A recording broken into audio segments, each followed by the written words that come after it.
Bom dia a todos, uma boa Páscoa. E hoje o Evangelho ele vai sair do estudo, né? É um tema livre, e o tema vai ser a Páscoa, né? E a ideia de hoje, né, é fazer como os antigos faziam, né, que eles relembravam as passagens, né, para fazer com que as pessoas sentissem a Páscoa, né? Porque a Páscoa ela é uma comemoração milenar. E por ela ser milenar, né, existem muitos significados que estão associados a essa data. E embora não se chamasse Páscoa, culturas muito antigas, culturas pagãs, principalmente as egípcias e as saxões, comemoravam, nessa mesma época, o renascimento, né, através da primavera. E até hoje, apesar de terem passado aí alguns milênios, nós utilizamos os mesmos símbolos do coelho e dos ovos como os pagãos lá atrás, né, utilizavam para trazer a ideia de a vida que renasce após um longo inverno, né, porque era inverno para eles, e a chance de renascer o homem novo, né. E aí então, por volta de 3.500 anos atrás, Moisés, né, que já havia fugido do Egito, ele era só um pastor de ovelhas, até que um dia ele estava caminhando, né, e chegou ao monte chamado Horebe, que é o Monte Sinai, e aí ele vê naquele meio um arbusto pegando fogo, né, mas o fogo não consumiu o arbusto. E aquilo espantou muito Moisés. E ele vai se aproximando, e quando ele chega perto, ele ouve uma voz forte falando para ele retirar os sapatos, porque ali era um solo sagrado. E Moisés, então a gente imaginando, né, Moisés pensando quem estava falando com ele, e aí ele ouve uma voz, né, essa mesma voz falando: eu sou o Deus de teus pais, Deus de Abraão, Deus de Isaque e Deus de Jacó. Abraão é a pessoa que fundou as 3 grandes religiões. Então, o islamismo, o judaísmo e o cristianismo vêm de Abraão. Isaque foi um filho de Abraão, né? E Isaque foi pai de Jacó. De Jacó vieram as 12 tribos de Israel. Então, tudo começa nessa passagem. E aí, então, Deus fala para Moisés que ele deveria voltar para o Egito e deveria resgatar os filhos de Israel, né? Porque Deus havia ouvido todo o clamor de sofrimento daquele povo que era escravo já há muitos anos e que chegou a hora da libertação.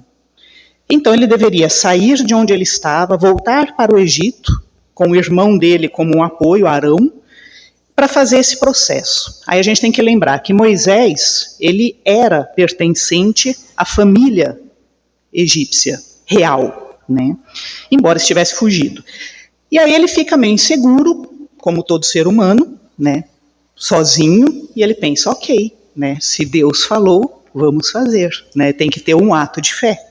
E ele volta então para o Egito para pedir para que o faraó libertasse os hebreus. E claro que o faraó falou que não. E aí então Moisés recebe a orientação de que enquanto o faraó não libertasse o povo hebreu, pragas iriam acontecer até que o faraó entendesse que a força de Deus, né, o poder de Deus, era muito maior do que o que ele acreditava. E assim foi. Até que chega a 10ª praga. Então foram várias pragas, mas todas elas eram associadas a mudanças na natureza. Então era uma praga que transformou o rio em sangue, uma praga de gafanhotos que espalharam e estragaram uma série de colheitas, era uma praga que feria animais e matava bichos, até chegar a 10ª praga, né? Só que Moisés ele avisava o faraó: olha, se você não fizer, vai acontecer tal coisa. E o faraó se recusava achando que não, que ele era o Deus na terra, né, porque ele era o faraó, e que ele tinha poder, né. E aí então Moisés fala para ele, olha, se você não libertar os hebreus, né, não deixar a gente ir embora para servir o nosso Deus, Na meia-noite dessa noite, todos os primogênitos serão mortos pelo poder de Deus. E o faraó achou que era balela, né? E aí então Deus fala para Moisés que os hebreus deveriam se preparar para aquela noite. Então existia uma série de tarefas, um passo a passo que deveria ser feito, e eles deveriam seguir esse passo a passo na risca. Então eles deveriam sacrificar um cordeiro, né, perfeito. Eles iriam pegar o sangue do animal, passar nos batentes da porta e principalmente em cima da porta, né? Porque esse seria um sinal, né, para que o anjo da morte passasse por cima. O passar por cima eles chamam de Pessar. Pessar é a Páscoa. Esse é o início da Páscoa hebraica, tá?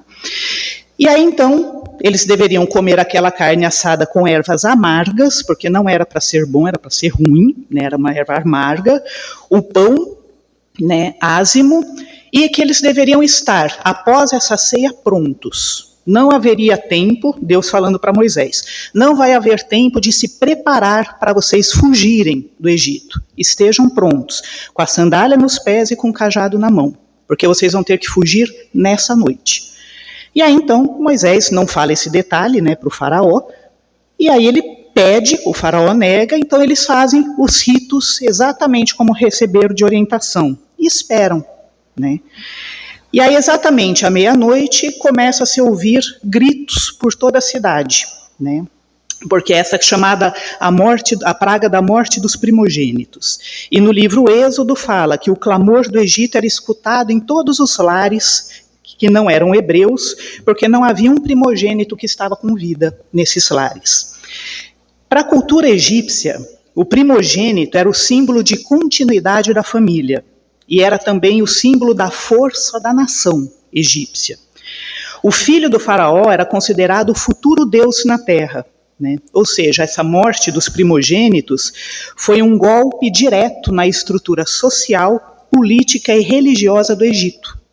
Então, demonstrando o quê? Que o poder de Deus, o Deus, um Deus, era muito superior a todos os vários deuses, já que eles eram politeístas. Né? Inclusive ao próprio faraó. Foi um grande chacoalhão nessa sociedade.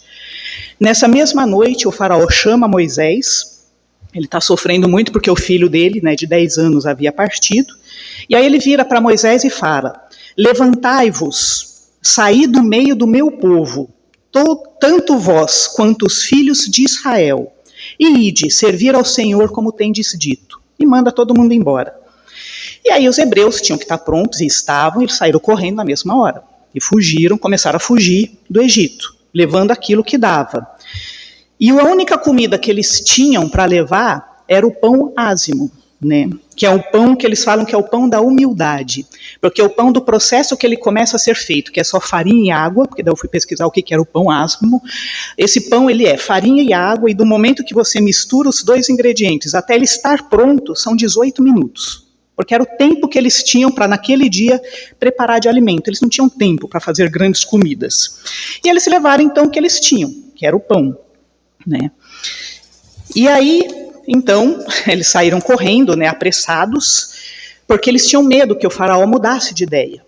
E o faraó mudou de ideia. Né? E aí então eles estavam fugindo pelo deserto, o exército do Egito fugiu, começou a correr atrás deles, e nesse desespero todo chegaram no Mar Vermelho, e a gente sabe o final dessa história, né? Então o mar se abriu pela ação de Deus, né, através de Moisés, eles conseguiram ultrapassar, e quando eles estavam chegando já do outro lado da margem, o mar começou a se fechar, né, matando o exército egípcio, que deixou o povo embora definitivamente.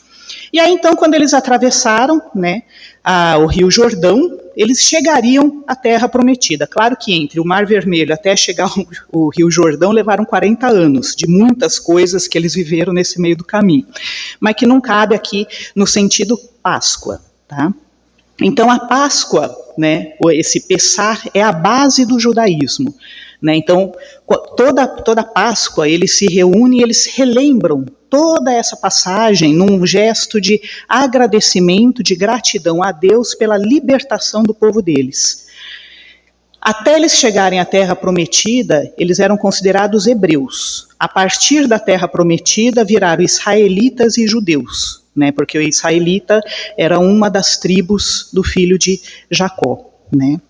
Então, aí viraram judeus. Então, eles se reúnem para isso, né? Então, é um memorial histórico, né, espiritual sobre essa jornada de servidão para a liberdade ofertada por Deus a Moisés e os seus descendentes. E Jesus era judeu, e ele comemorava o Pessah. Tanto que a última ceia era a comemoração do Pessah. O pão que ele divide era o pão ázimo, porque ele reverenciava e ele considerava toda a história. Ele entendia o sagrado que havia dentro dessa história. Então ele comemorava a libertação física e material que a Páscoa hebraica considera, né? Mesmo ele sabendo que ele seria o divisor de águas para a libertação da alma no mundo. E em ambas comemorações se comemora a passagem de um estado para outro estado. Então, no judaísmo, a morte passando por cima das casas, ou seja, você tendo a chance de permanecer vivo, e no cristianismo, a passagem da morte para a vida eterna, do homem velho para um homem novo através da Boa Nova. E a última ceia, então, foi um jantar de Pessah, né? Então tinha carne de cordeiro, tinha as ervas amargas, tinha o pão. Eles estavam em Jerusalém para comemorar essa Páscoa, né? Que era a libertação dos judeus. E aí Jesus ele fala que ele era o cordeiro, né? Já não era mais necessário um cordeiro perfeito para os rituais, porque a ideia não era mais a libertação do povo. Ele queria a libertação da alma, e para isso ele se põe na posição de cordeiro, né? Porque ele queria salvar os espíritos dos pecados, né? As almas dos pecados, que nada mais são do que todas as nossas falhas morais decorrentes ainda do orgulho e do egoísmo. E aí ele ensinou a humildade, e através do gesto de lavar os pés dos seus discípulos, né? Mostrando que tanto a bondade quanto a humildade caminham juntas, né? E esse cerimonial todo ocorreu num lugar chamado cenáculo. Cenáculo era como se fosse assim, como o pessoal hebreu, os hebreus fugiram para o deserto, eles não tinham mais um solo sagrado. Então, de tempos em tempos, eles faziam alguns rituais e eles abençoavam aquele solo que se tornava sagrado.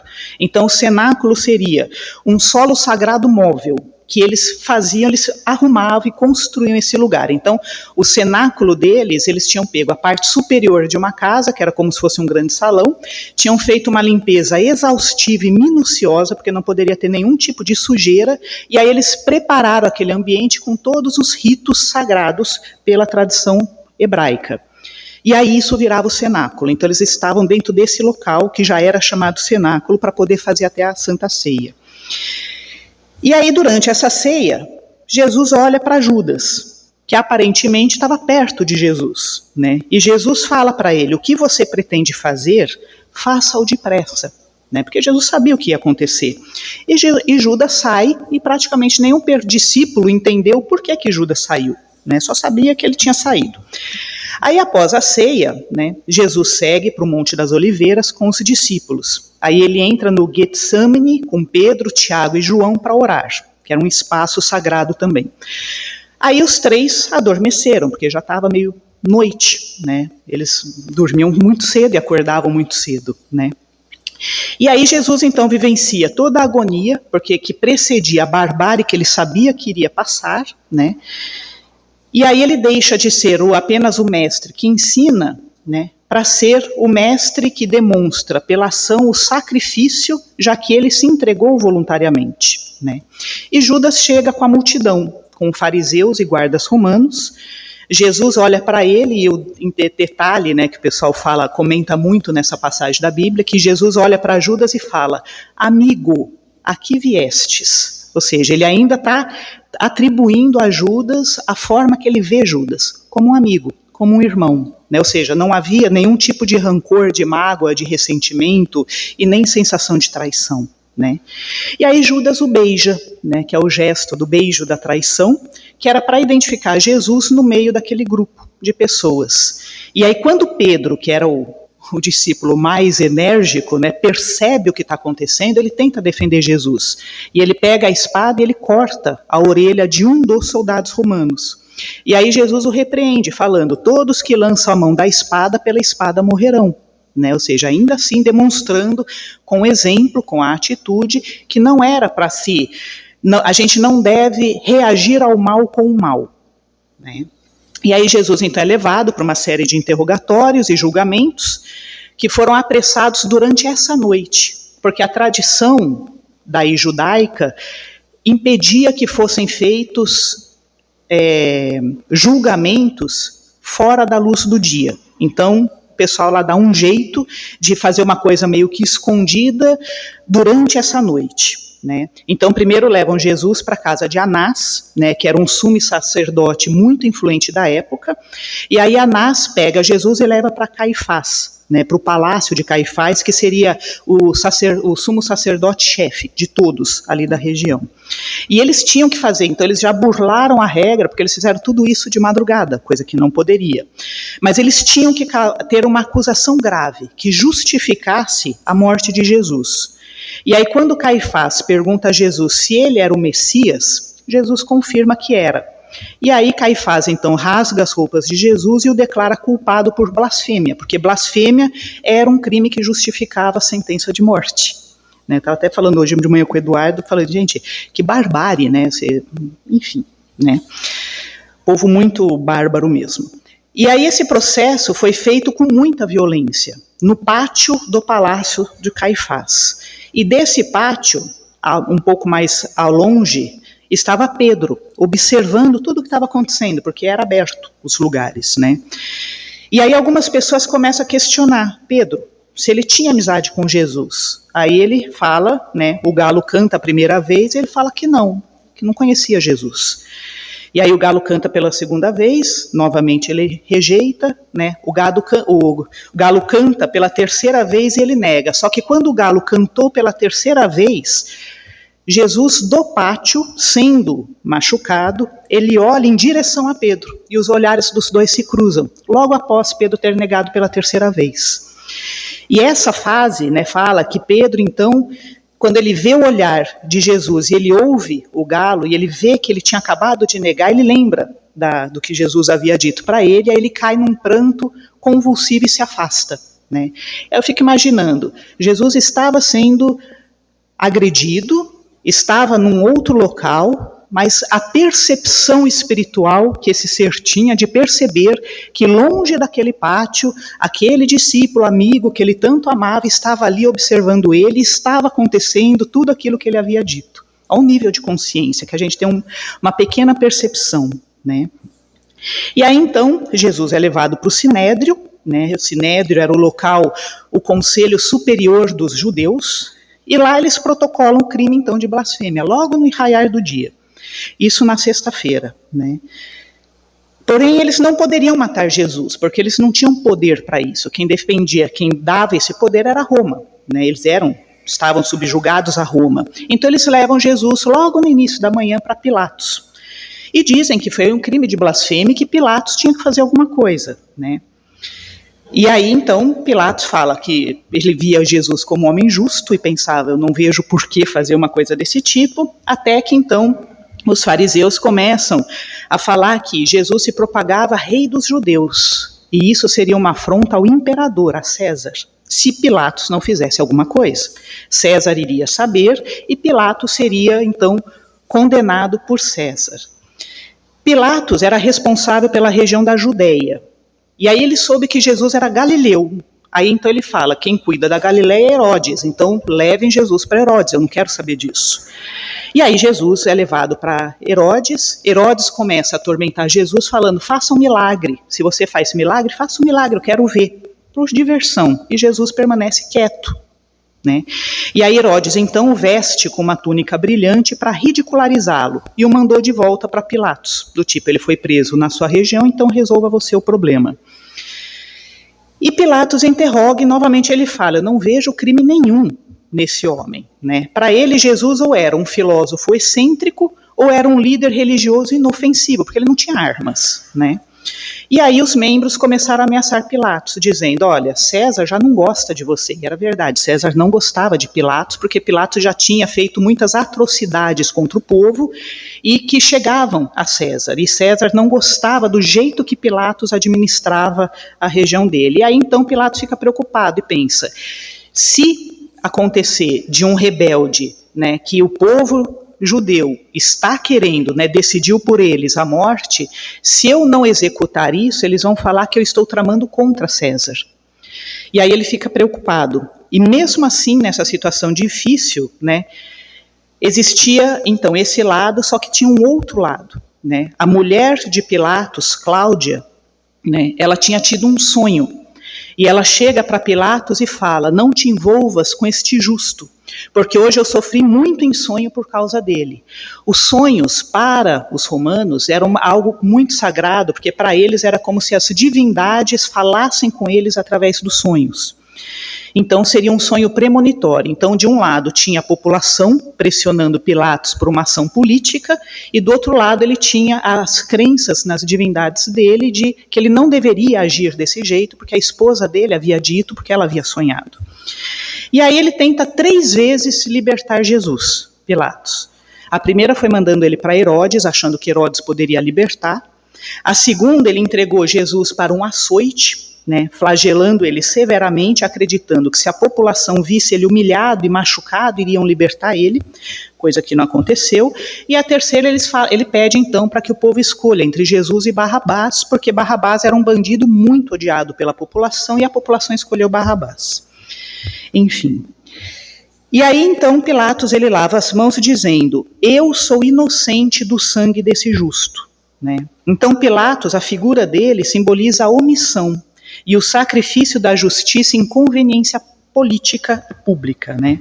E aí, do meio-dia até as 3 da tarde, aí Jesus passa por toda a situação da cruz, né?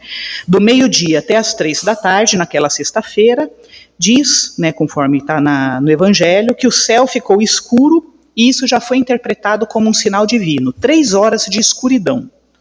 Aí teve também um forte tremor rachando as rochas, que já assustou toda a população e os soldados romanos. E aí no lugar existia o templo de Jerusalém, e nesse templo existia um local que era o local mais santo, mais sagrado do templo.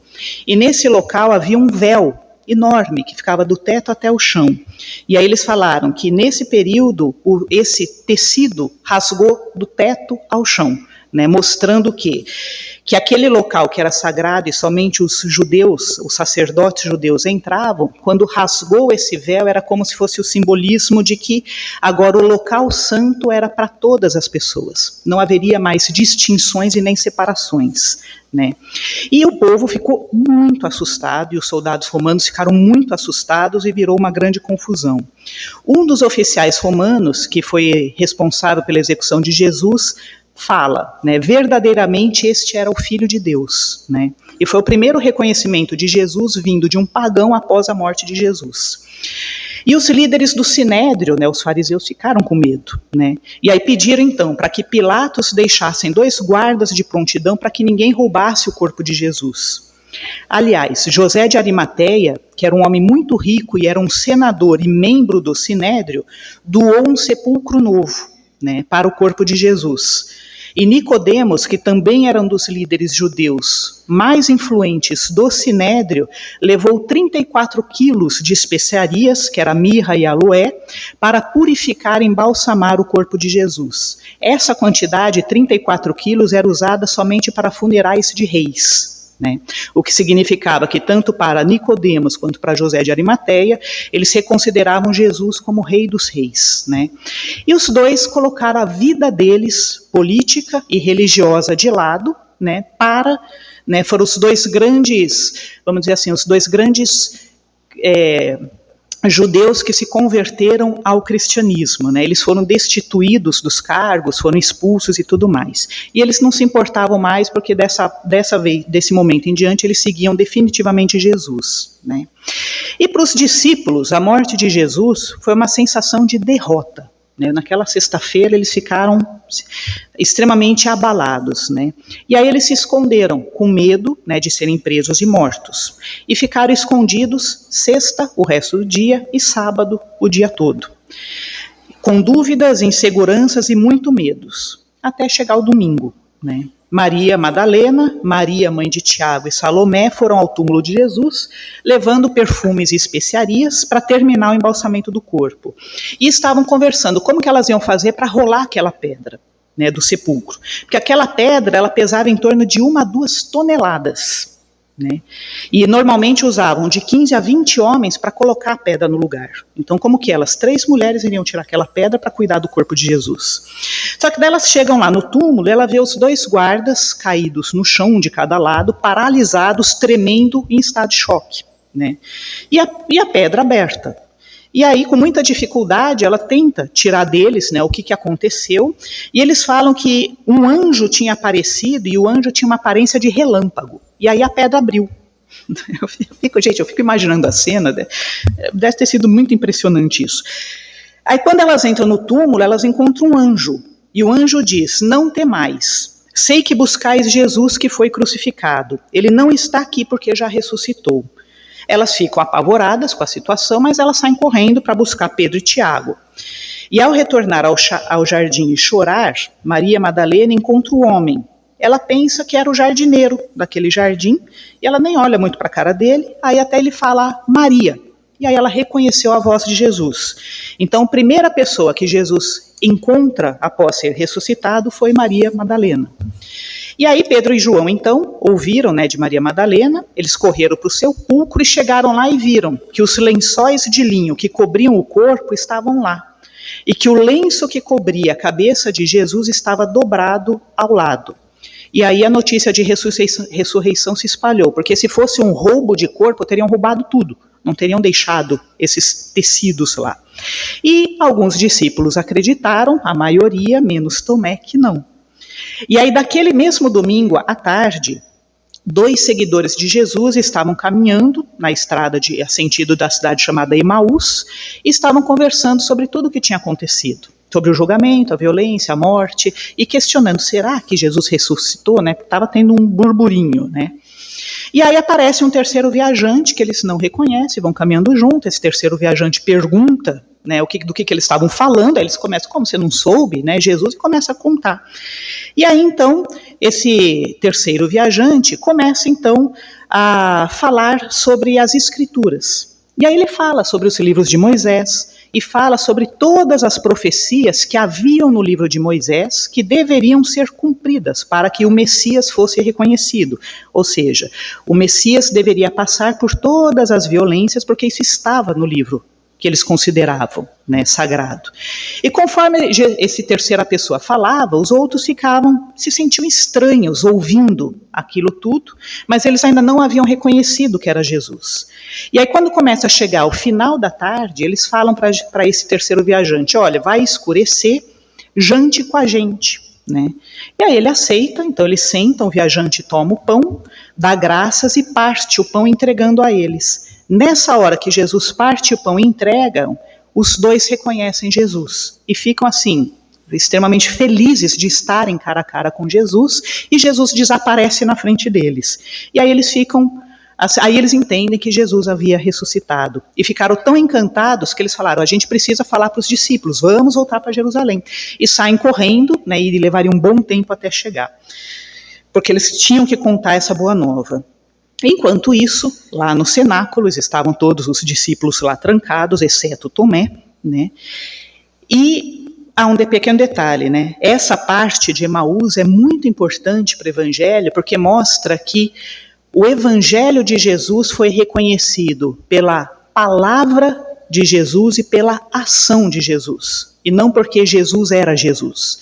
Então é o primeiro marco que mostra que as pessoas haviam interiorizado a forma, o conteúdo e a energia de Jesus e as ações dele. E aí, enfim, então os discípulos estavam lá, né, reunidos no cenáculo, trancados lá, porque eles estavam com medo de sair, e aí Jesus aparece no meio, né, com portas fechadas, ele aparece no meio, vira para todos e fala, a paz esteja convosco, mostrando as mãos e os machucados. né? E aí foi uma alegria gigantesca. Aí os discípulos começaram a entender, né, melhor o que Jesus já havia falado em todos aqueles anos, né? Eles se encheram de ânimo e de alegria. E só Tomé que não estava lá nessa hora, né? E aí então Jesus conversa com todos e desaparece de novo, né? E depois de 8 dias que Jesus aparece para Tomé, né? E aí ele deixa Tomé tocar as chagas, aquela coisa, para ele perceber que realmente ele havia sido ressuscitado. E durante 40 dias, né, Jesus, desse domingo de Páscoa, então, por 40 dias, Jesus apareceu com muita frequência entre os discípulos. E aí foram várias e lindas passagens, né, de ensinamento, fortalecimento e instruções para esses amigos, né, que iriam partir em missão em breve. Jesus falava sobre o reino de Deus, andava com eles, pescava com eles, comia com eles, para mostrar do tipo, olha, eu não sou um fantasma, eu estou aqui mesmo, né? E nesses 40 dias, Jesus preparou então os discípulos para que fossem pregar o evangelho para outros povos. E aí é nesse período, né, que Jesus redime Pedro, né? Então, depois que Jesus tinha preparado um café da manhã na praia para os discípulos, né? Ele vira para Simão, que eles tinham pescado e tudo mais. Aí ele vira para Simão e fala: Simão, filho de João, tu me amas mais do que estes? Aí Simão responde: sim, Senhor, tu sabes que eu te amo. Aí Jesus olha para ele e fala: ok, então apacenta os meus cordeiros. Passa mais um tempo, Jesus olha para Simão e fala: Simão, filho de João, tu me amas? Pedro, confuso, olha para Jesus e fala: sim, Senhor, tu sabes que eu te amo, então apacenta os meus cordeiros. Após mais um tempo, Jesus pergunta mais uma vez: Simão, filho de João, tu me amas? Aí Simão, triste, olha para Jesus e fala: Senhor, tu sabes de todas as coisas, tu sabes que eu te amo. Aí Jesus responde: apacenta as minhas ovelhas. Nesse momento, Simão Pedro teve a chance de reparar as 3 negativas. E Jesus sabia que Simão precisava daquilo. Ele havia negado Cristo 3 vezes e agora ele havia reafirmado 3 vezes o quanto ele amava. Mostrando o quê? Símbolo de amor e perdão. E aí no final, Jesus olha para Simão e fala: segue-me. E acaba ali, do tipo, olha, não tem mágoa, não tem ressentimento e o perdão deve ser assim. E aí então, no 40º dia, Jesus afirma então que os discípulos estavam prontos para pregar pelo mundo, mas que eles deveriam esperar o sinal que viria de Deus. Mas que ele, Jesus, precisava ir embora, né? E aí ele pede então que os discípulos se espalhassem para além da Galileia e da Samaria, né? Que fossem para os confins do mundo. E aí, após falar essas coisas, Jesus começa, com o corpo dele, ele começa a ascender, a subir para os céus. E os discípulos vão vendo, né, e aí fala que formou uma nuvem branca, né, e Jesus foi para o céu, né, e quando essa nuvem dissipa, 2 homens vestidos de brancos, 2 anjos, trazem a mensagem para eles que não ficassem tristes, que da mesma forma que Jesus havia subido, ele desceria novamente para a terra. E nesse momento, os discípulos então são tomados de uma alegria, de uma felicidade, de um ânimo gigantesco, né? E falaram: vamos aguardar o sinal que Jesus falou, com confiança. 10 dias depois desse período, né, os discípulos estavam lá, de novo, lá no cenáculo, né? Só que daí tinha mais gente com eles. Estima-se que tinha em torno de 120 pessoas neste local sagrado, inclusive a mãe de Jesus que estavam lá. E todos ficavam reunidos em oração. Então, né, porque o vínculo entre os discípulos após esse período dos 40 dias com Jesus, né, ficou muito forte. Eles se reuniram e viraram uma congregação mesmo, né. E aí eles estavam lá dentro quando eles ouvem um som de um vento muito forte dentro do local, né, um som alto, e aí narra-se, né, na Bíblia que é como se houvessem línguas, como se fossem fogo, aparecer e pousaram na cabeça, em cima da cabeça de cada um dos discípulos. E nessa época, né, quando isso aconteceu, eles começaram a falar outras línguas, línguas que eles nunca haviam estudado. Como nessa época, né, Jerusalém estava em festa para comemorar a entrega das tábuas da lei de Moisés no Monte Sinai, a cidade estava repleta de pessoas, inclusive pessoas que vieram da Mesopotâmia, do Egito, da Roma e da Líbia. E os discípulos começaram a falar essas línguas. E essas pessoas que eram de fora entendiam perfeitamente o que os discípulos estavam falando e se surpreenderam. Como que você sabe falar a nossa língua? Porque era totalmente diferente, né? E aí então eles começaram a falar sobre o reino de Deus, né? E Simão Pedro foi o primeiro que se levantou e começou a pregar. E falaram que de acordo com a Bíblia, que ele falou com tanto fervor, com tanta energia sobre a vida, sobre a morte, sobre a ressurreição de Jesus, né, que está em Atos dos Apóstolos, que depois deste sermão, 3.000 pessoas se converteram ao cristianismo. Um sermão, imagina a energia que ele estava colocando. E aí não parou por aí. Os discípulos se dividiram e foram para vários locais do mundo para pregar. Foram para a Ásia, para a África e para a Europa. E apesar da distância física entre eles se apresentavam como uma comunidade, eles se sentiam ligados uns aos outros. E eles repartiam o pão deles e os bens deles para todos, cuidando de todo mundo que eles encontrassem como uma forma fraternal. E todos, exceto João, que cuidou de Maria, mãe de Jesus, até o fim, todos foram mártires do cristianismo, porque eles não negavam a ressurreição de Jesus. E todos tiveram mortes muito ruins. Então, por exemplo, Simão Pedro foi crucificado, e ele pede para ser crucificado de ponta cabeça, porque ele não era digno de ser crucificado como mestre. Né? André também foi crucificado numa cruz em formato em X, que hoje é chamada até de batizada de Cruz de Santo André, né? Porque ele também falava que ele não podia ser crucificado como Jesus. E muitos foram açoitados, apedrejados, né? Morreram com golpes de espada, enfim, foi bem trágico tudo. E tudo isso aconteceu há quase 2.000 anos, né? Então é um resumo de 3.500 anos para cá, né? E tudo isso acontece na mesma data que a gente está comemorando hoje, né? E muita coisa se passou nesses 2 milênios, né? Porém, o convite, né, de determinação, de coragem, de posicionamento, de perdão, de ousadia para que a gente viva o Evangelho no nosso dia a dia, permanece até hoje. Então, Jesus espera por nós, né? E o pedido amoroso que ele fez a Simão Pedro, ele faz a gente. Segue-me.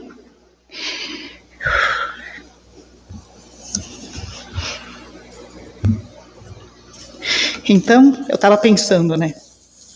Diante disso tudo, acho que a única coisa que a gente pode pedir é que o nosso coração verdadeiramente se abra para esse segue-me, para essa Páscoa, né? Então, assim, é uma data festiva, é uma data de alegria, é uma data de comemoração, mas é uma data de escolha interna, de qual caminho verdadeiramente a gente quer seguir, né? De colocar ser um seguidor de Jesus, colocar trazer a boa nova através do ânimo, da esperança, da paz, da alegria, da coragem, onde a gente estiver. E onde a gente está é lá fora, não é aqui dentro. Então, assim, o convite, né? Estava escrevendo quando... Sexta-feira, minha mãe pediu para eu fazer o evangelho de hoje. Eu pensei, ai meu Deus, né? Então, assim, o que a gente faz em tão pouco tempo, né? Eu falei, a única coisa que a gente pode fazer, a gente brinca muito com algumas pessoas aqui, que o nosso desafio não é pensar o evangelho ou refletir o evangelho, a gente deve sentir o evangelho. Então, para sentir, é importante de tempos em tempos a gente rememorar o que todas essas grandes pessoas, né, esses grandes exemplos para a gente, que todos eram humanos, né, como a gente, né, e eles deram conta, né, então a gente também dá conta, se a gente escolher. Então é pedir força, ânimo para enfrentar, para o nosso coração permitir colocar em prática o que a gente aprende. Eu acho que esse é o desejo de uma feliz Páscoa, né? E esse é o significado de uma Páscoa. Que o Jesus possa ressuscitar aqui dentro, né? E fazer com que o nosso dia a dia seja realmente cheio de esperança na paz do Jesus, né? E é isso, gente. Então, desejo uma feliz Páscoa a todos. E vamos fechar nossos olhos, mais uma vez, visualizar do nosso jeitinho o mar da Galileia, visualizar da nossa forma o rostinho de cada discípulo de Jesus e do próprio Mestre. E vamos imaginar que nós estamos lá com eles, recebendo essa energia de ânimo, de coragem e de paz. E que a gente possa sentir todos os dias da nossa existência essa conexão, essa comunhão essa integração com o Evangelho de Jesus. Que as bênçãos de Deus possam envolver a todo esse planeta, a todas as vidas, em todas as dimensões, nesse domingo tão festivo e tão significativo para todos os cristãos e judeus. Que assim seja, graças a Deus.